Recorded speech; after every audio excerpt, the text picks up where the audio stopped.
Yeah, the guy I had a lot of respect for in prison, mate, was Frankie Frazier.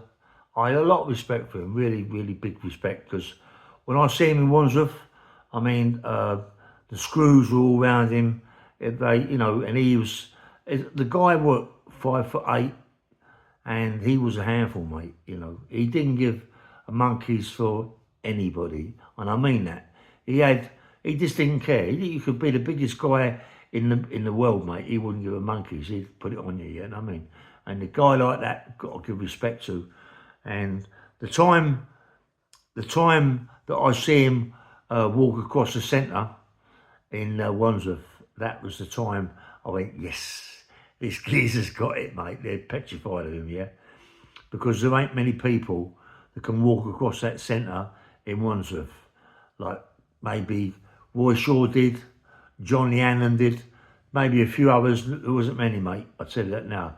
You get people walk across that centre, they get bashed up and thrown down the stairs to the block. You know what I mean? The stairs are like that, you know what I mean? But Frank, he didn't care, mate. He hobbled across that centre and they just let it go.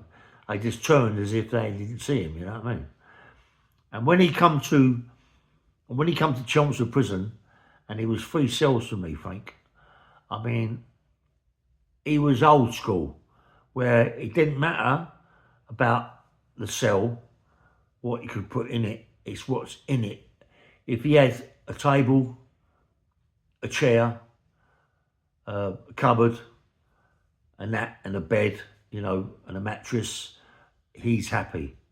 He ain't in there for the curtains, for the bedspread, for the pillow, for the carpet, for the record player, for the he ain't in for that. He might have a little radio, no big thing. He didn't care. He done all his bird exactly the same. And you see Frank in the morning, yeah, putting everything in his cell, on the bed, on his hands and knees, scrubbing the floor with a green pad, just scrubbing the floor every morning. You see him doing his bed, you see him doing the windows, every morning. That's how he done his bird. I suppose, he had a certain amount of time to do that. He isn't one of them people, he even folded his bed in a bed pack, yeah?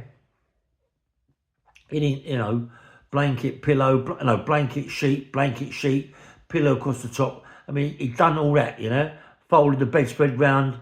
Yeah, he'd done everything. He done old school, and when screws didn't give him no grief.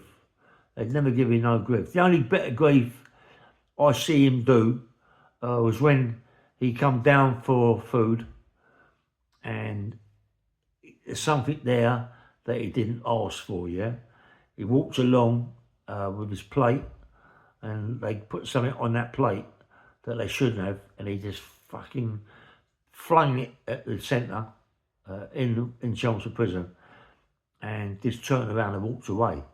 I think, and his son, I think it was David that picked it up, I'm not quite sure, or Patrick, I'm not quite sure, but the old man, he don't care, mate. He just didn't care. He's a peak guy that done his bird his way, and I really respect that, mate, the way, and he was, and everybody liked him, do you know what I mean? Everybody liked him, maybe because they had to like him in a way. He wasn't a bully, he just hobbled along, and you expect when people who didn't even know Frankie Frazier, when they talked about Frankie Frazier, you'd think this guy would maybe be 5'8", but 5'8" wide, a big powerhouse.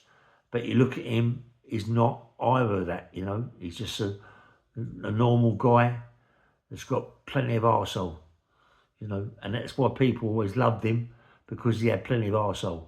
He didn't care about anybody, he didn't care. You might have a go at him, you might think you won the day, but you ain't won the day because you can't walk down the landing. You can't turn your back. You never know where he is. He's one of the guys that come behind you, mate, and just put something over your nut. boiling hot water and all that game, you know what I mean? He won't muck about. Yeah, I have a lot of respect for Frank, and I had so much respect for him, but in a way, when I was at Chelmsford Prison, uh, him and Tony Lawrence always had loggerheads, and I was more with Tony than Frank. I like Tony Lawrence because he's come from Fulham, right by me. Frank was old school, mate. Frank was old school, and you just had to watch your back. You just had to be very, very careful.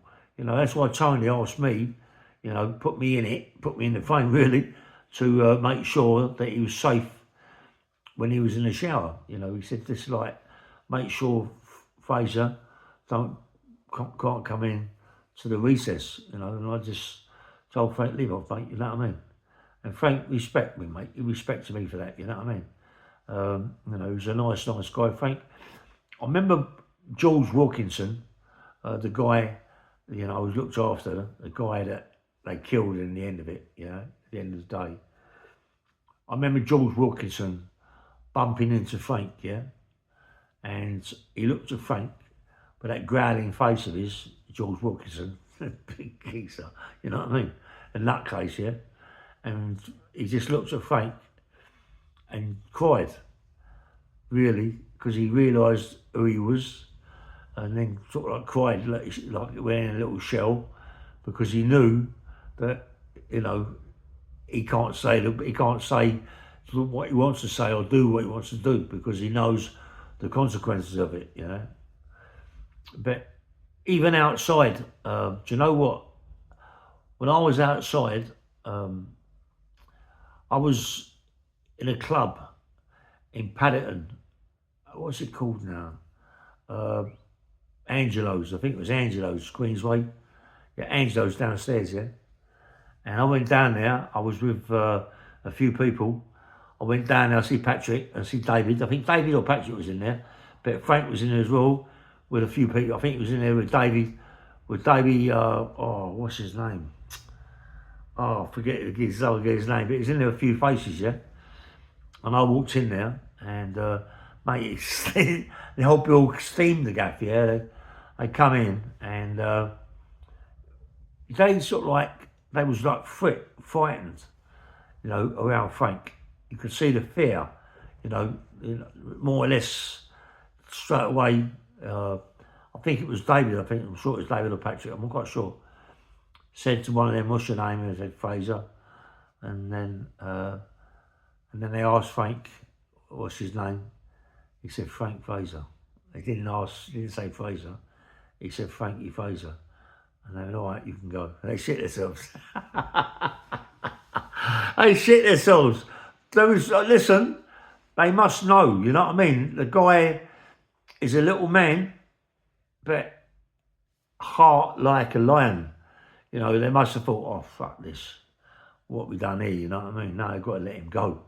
And his sons let David go. I think it was Patrick as well, let him go.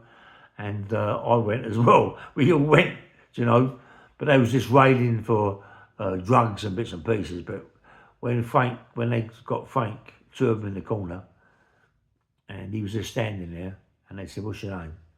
He said, "Frank Fraser." And I went, "All right, go on, you're free to go." They pooed themselves. Angelo, that's the one. It was Angelo's. And I never see Frank from that day. Mate. And I liked old Frank. I liked his heart, mate. He had a big heart, like a proper lion, And people like that, you don't meet, them people you don't meet very often, You don't meet them in prison very often. You don't meet them on the road very often. There's only a few of them, mate, you know what I mean? Tony Lawrence has won. Frankie Frazier has won. Who else? I don't know many. People like that on the road. Maybe Freddie Foreman was like that. I'm not quite sure.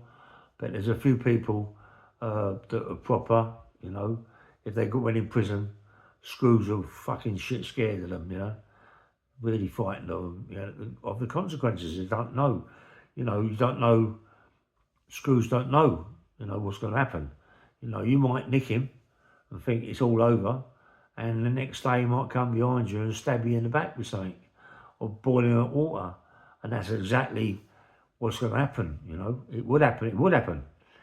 It would happen. You know, and I want to do another one later on about something else, yeah, which I'm quite, which frightens me a little bit because it's going to happen, yeah. Bang bang roll, nice one.